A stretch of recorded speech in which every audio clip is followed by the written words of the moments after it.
من الشيطان الرجيم بسم الله الرحمن الرحيم الحمد لله الذي هدانا لهذا وما كنا لنهتدي لولا أن هدانا الله لقد جاءت رسل ربنا بالحق والصلاة والسلام والتحية والإكرام على النبي الأمي المكي المدني الهاشمي وبالوفاء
جس نے ذرہ برابر نیکی کی اس کو جزا ملے گی. کاش یہ سمجھ لیتے. افسوس تو یہ ہے بہت سے اپنے بھی ذرے کو نہیں سمجھ سکے. تو اس کا مطلب یہ ہے انسان کی کامیابی کا دار و مدار بس ذرے کے اوپر ہے. ذرے کے اوپر ہے. انسان کی کامیابی کا دار و مدار کائے کے اوپر ہے؟ ذرے کے اوپر ہے. اب بھی آپ کی سمجھ میں نہیں آیا. کاش سمجھ لیتے. اسی لیے تو کہا جاتا ہے کہ اگر ایک آنسو بھی محبت اہل بیت کو بہایا.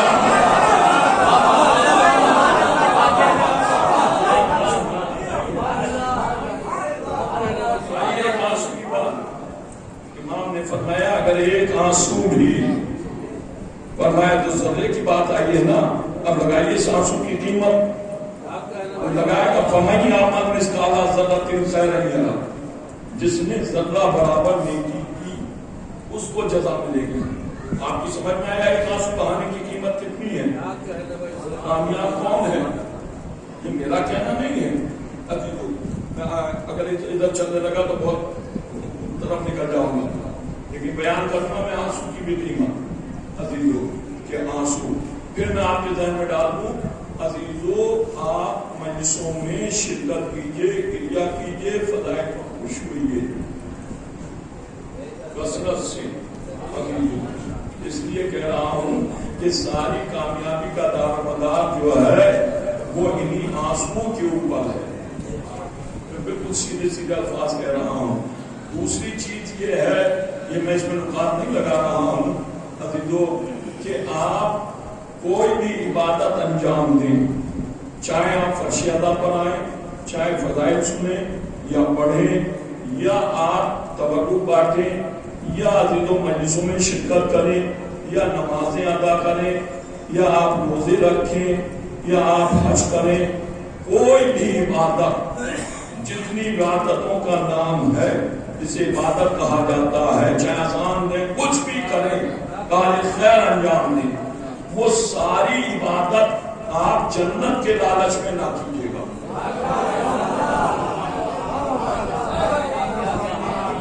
سمجھ رہے ہیں؟ وہ جنت کے لالچ میں نہ کیجیے گا. اس لیے کہ جو کام لالچ میں کیا جاتا ہے وہ منزل پر نہیں پہنچتا. تو جنت کے لالچ میں نہیں. یہ جو کہتے نہیں کہ پورا کا نماز پڑھنے کی جنت مل جائے, کوئی نماز کو پڑھ رہا ہے. بہت سے گھروں میں آج کل یہ ہوتا ہے, ماں نے جگایا بیٹا جاؤ نماز پڑھو, نماز نہیں پڑھتے تو کیا جنت ساتھ میں. کہتے نہیں اب تو نوبت کی آگے بیوی شوہر کو جگاتی ہے, نماز پڑھو, کھانا تب دیں گے جب نماز پڑھ کر کے آؤ گے. کہتے نہیں دیکھو یہ ہے ہمارے شوہر نماز ہی نہیں, بہت سے کو تو یاد ہی نہیں ہے, تو کیا جنت ساتھ ملے گی؟ تو اس کا مطلب یہ ہے عبادت کا دار و مدار جنت کے اوپر ہے. جنت کے لالچ کی عبادت, تو یہ کہاں سے آیا لالچ؟ آپ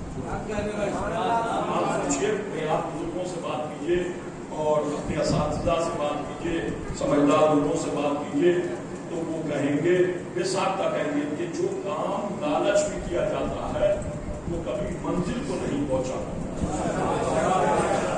نہیں کہا جاتا.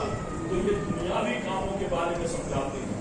تو جب دنیاوی کاموں میں اگر لالچ انسان کر دے تو منزل تک نہیں پہنچایا جا سکتا. تو جہاں سارا دار و مدار نیت کے اوپر ہو,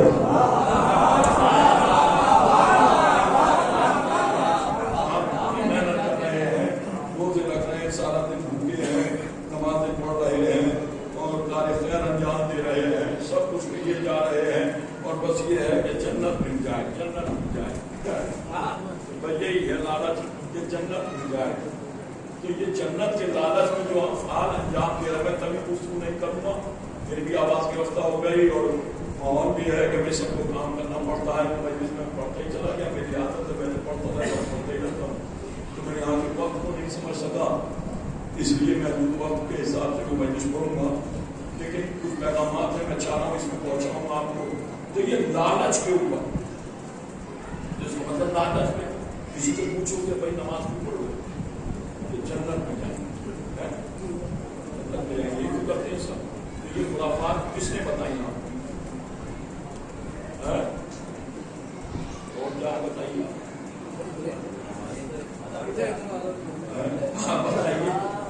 یہ مت کرتے ہیں جسے دیکھو لگا پڑا ہے جنت میں تو جنت کے حساب سے جسے دیکھو دار یہ ہمارے یہاں کہاں سے آئی بابا اس میں آگے بات شروع بھی پہنچائے دے رہا یہ ہمارے یہاں بابا کہاں سے آئی جنت کا لالچ یہ جنت کے لالچ میں آ جنت کا لالچ ہمارے یہاں کہاں سے آیا ہے کس طرف سے آیا جنت کا ہمیں لالچی تو ہونا نہیں چاہیے ہم بھائی کوئی قسم کے لوگ ہیں یہاں پر یا تو اولاد اہل بیت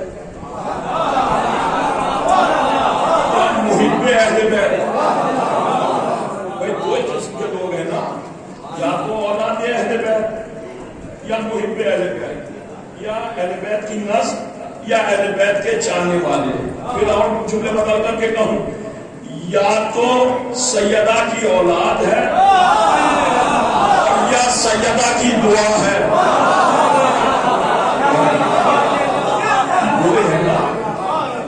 یا تو سیدہ کی دعا ہے یا اولاد ہے تو ہم جب انہی کے ماننے والے انہی کی اولاد انہی کے چاہنے والے انہی کی دعا ہے تو جب ہمارے آقا میں لالچ نہیں تھا یہ لالچ ہم میں کہاں سے آیا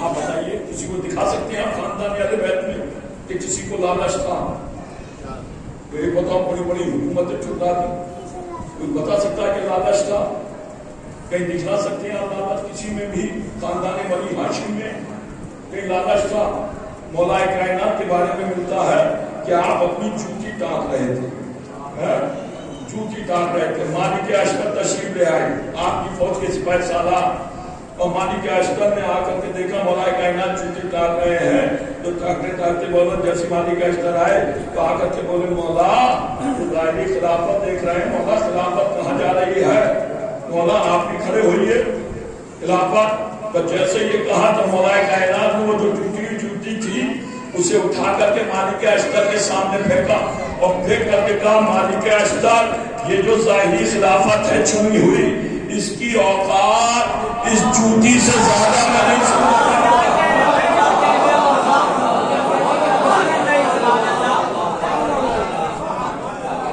تو پھر یہ لالچ کہاں سے آیا ہمارے درمیان کسی معصوم نے فرمایا کہ لالچ میں نماز پڑھو لالچ میں روزہ رکھو لالچ میں فرش ادب بچھاؤ دکھا سکتی لالچ میں ایسا آیا آپ مجبور نہیں اہل بیت علیہ السلام مجبور نہیں تھے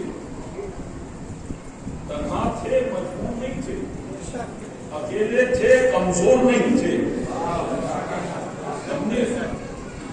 کوئی سپورٹ میں نہیں تھا لیکن بزدل نہیں تھے غور کیجیے گا ایسی بات نہیں کبھی آپ سوچیں کہ بزدل تھے اور کمزور تھے اور تنہا تھے اور گھبرا جایا کرتے تھے میں نے آپ کے سامنے بہت سی جگہ کی تو ایسا نہیں ہے اہل بیت علیہ السلام کا کہ آپ انہیں کمزور سمجھ لیں یا بزدل سمجھ لیں یا کمزور ایسا نہیں اور نہ وہ یہ چاہتے تھے کہ یہ زبردستی کے لوگ ہمارے ساتھ میں آ جائیں دیکھیے دنیا چاہتی ہے کہ مجمع آئے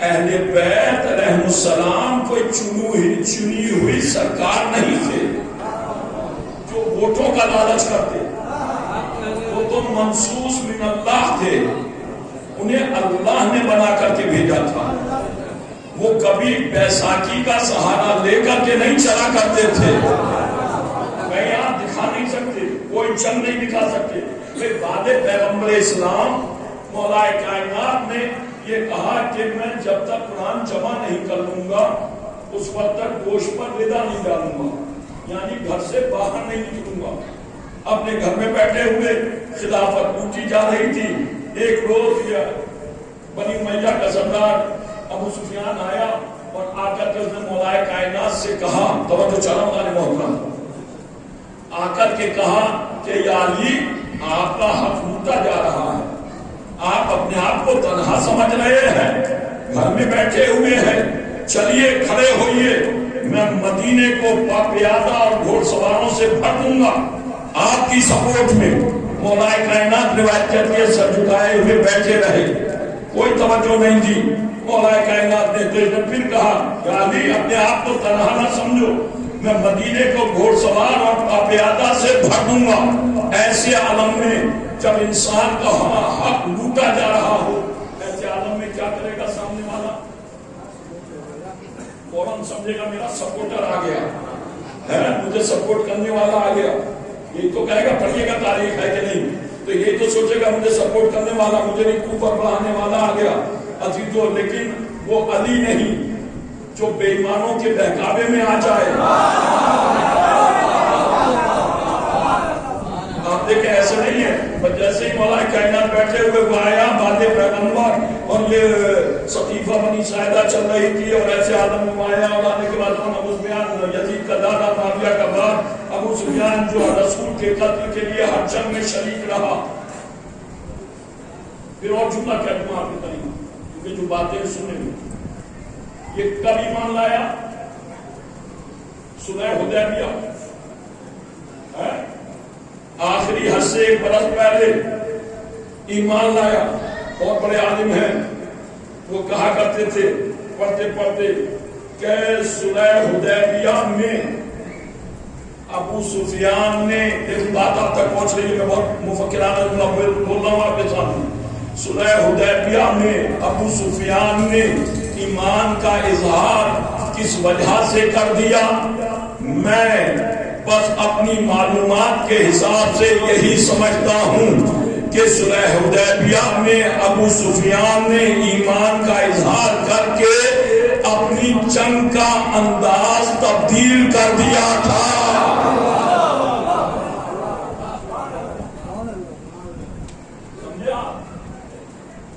اپنی جنگ کا انداز نہیں سمجھا. جو کام مخالفت سے نہیں ہوتا,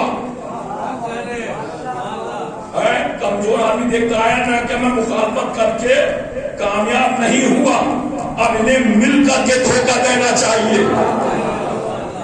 سمجھ رہے؟ بس ابو سفیان نے یہی کیا تھا.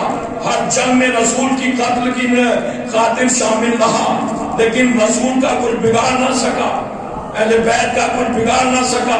تو اس نے سوچا ایمان کا لبادہ اوڑھ لیا جائے. اے ظاہری ایمان, ظاہری ایمان, یہ جتنے بھی اہل بیت کا حق غصب کرنے والے تھے, یہ ایک بھی با ایمان نہیں تھا. یہ میں پہنچا رہا ہوں, سوچیں ان باتوں کو, نظامی کی باتیں بھی سنا کیجیے. ایک بھی با ایمان نہیں تھا ان میں. کبھی سوچتی ہوں کہ یہ با ایمان تھے, تو یہ آئے, اور آیا آنے کے بعد مولا کائنات گھر میں بیٹھے ہوئے تھے, اور آنے کے بعد نے کہا یا علی. کون؟ ابو سفیان. آپ کیوں گھر میں بیٹھے ہوئے اپنے آپ کو تنہا سمجھ رہے ہیں؟ کھڑے ہوئیے, میں مدینے کو گھوڑ سوار اور پیادہ سے بھر دوں گا. بس جیسے یہ کہا تو مارکۃ الاعلیٰ جملہ مولا کائنات نے بولا. پھر ساختہ سر کو اٹھایا, اور اٹھانے کے بعد کہا آپ کب سے اسلام کے ہمدرد ہو گئے؟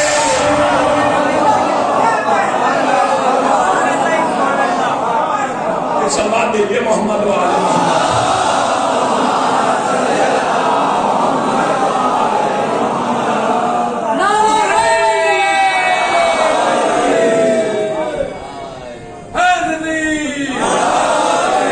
سلوات دیجیے محمد وعلی محمد.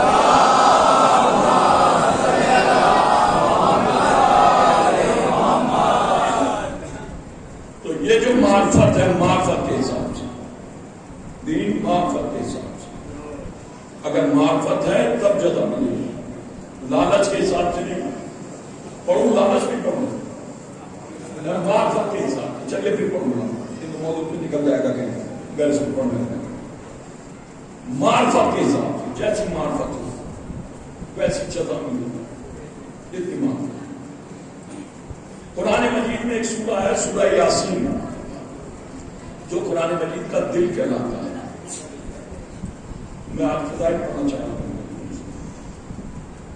تو وہ سورہ یاسین بڑی فضیلتوں کا حامل سورہ ہے, بہت اچھائیاں ہیں, بڑے فوائد, 70 فوائد لکھے ہیں سورہ یاسین میں. یہ جو بے روزگار لوگ ہیں اگر گھر میں سورہ یاسین کی تلاوت کریں تو روزگار ملے گا. خود نہیں پڑھ سکتے ہیں تو گھر میں ماں بہنیں زوجہ پڑھتی ہوگی، اس سے کہیں گھر میں سورہ یاسین کی تلاوت کریں. اگر کوئی بیمار ہے سورہ یاسین پڑھ کے یہ جو چلا ہے نا اگر مولانا تم پڑھ لو وہ اتنا اثر انداز نہیں ہوتا جتنا خود پڑھنے سے یہ پیسے والی بات چھوڑو کہ مولانا کی جیب میں ڈالو 500 روپے مولانا دعا کر دو. اگر مولانا اتنے کرنے والے ہوتے تو اپنے لیے کیوں نہیں کرتے؟ تو یہ خود تلاوت پڑھنا بھی ثواب، اس کا فائدہ بھی ملے گا. یہ بہت فائدے کی اللہ بتا رہا ہوں. تو یہ سب چیز جو کام آپ خود کریں گے اس کی جزا آپ کو ملے گی. میں نے کہا نہیں آپ کو جزا ملے گی. تو یہ کام جتنے تو 70 فوائد ہیں سورہ یاسین میں. اس میں ایک آیت ہے میں پڑھ دوں لیکن اسے غلط استعمال نہ کیجیے گا. کہہ رہا ہوں نوجوانوں حق کے لیے جائز کام کے لیے استعمال کرو گے تو گارنٹی سے کہتا ہوں اس سے فائدہ ملے گا. اور اگر جائز کام کے لیے استعمال نہیں کرو گے تو ہو سکتا ہے بھائی الفاظ ان کی جگہ ان کا فائدہ مل جائے لیکن وہ گناہ ہوگا. اس لیے کہہ رہا ہوں تو کوئی بھی قرآن یا اہل بیت کا معاملہ جو ہو وہ جائز کاموں میں استعمال کیے. تو اس میں ایک آیت ہے، اس آیت کو اگر آپ کہیں برائے ناکہانی میں گرفتار ہو جائیں، کہیں مصیبت میں پھنس جائیں، کہیں کوئی مال آپ کا نمبر 1 کا مال، نمبر 2 کے مال کی بات نہیں کرتا، نمبر 1 کا مال اور اس پہ چھاپا پڑ رہا ہے اور وہ معاملے ختم ہو جائے تو وہ ہو. یعنی نمبر 1 کے کاموں کے لیے اگر آپ کوئی ایسا کام ہو انجانے میں پھنس جائیں، مصیبت میں پھنس جائیں، کوئی پولیس والا مسئلہ ہو، کہیں سے نکلنا ہو یا کسٹم کا معاملہ ہو، یہ سب آدمی باتیں ہیں. کسٹم کا معاملہ ہو، یہ نہیں ادھر کا مال ادھر کرنے والی بات نہیں، سمجھ رہے. تو یہ ایسی چیزوں تو جب بھی ایسا مسئلہ ہو تو آپ کثرت سے سورہ یاسین میں ایک آیت ہے بسم اللہ الرحمن الرحیم وَجَعَلْنَا مِن بَيْنَ أَيْدِيهِمْ سَدًّا وَمِنْ خَلْفِهِمْ سَدًّا فَأَغْشَيْنَاهُمْ فَهُمْ لَا يُبْصِرُونَ. یہ اتنی آپ لکھیے گا اور سب کو یاد ہونی چاہیے. کثرت سے پڑھتے رہیے، دل میں پڑھتے رہیے، دل میں پڑھتے رہیے، کثرت سے پڑھتے رہیے. انشاءاللہ آپ مصیبت سے ایسی نجات پائیں گے جیسے آپ پھنسے ہی نہ تھے.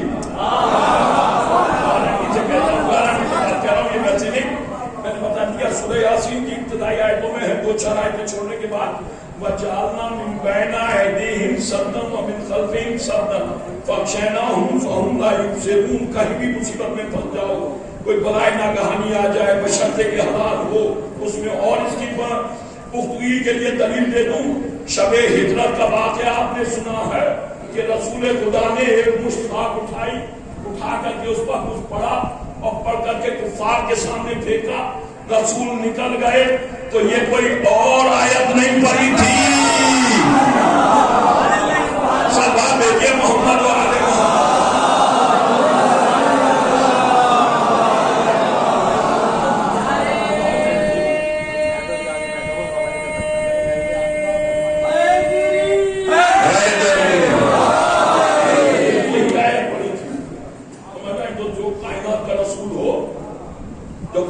پا سکتا ہے بشرطے کہ آپ کی زبان میں تاثیر ہو.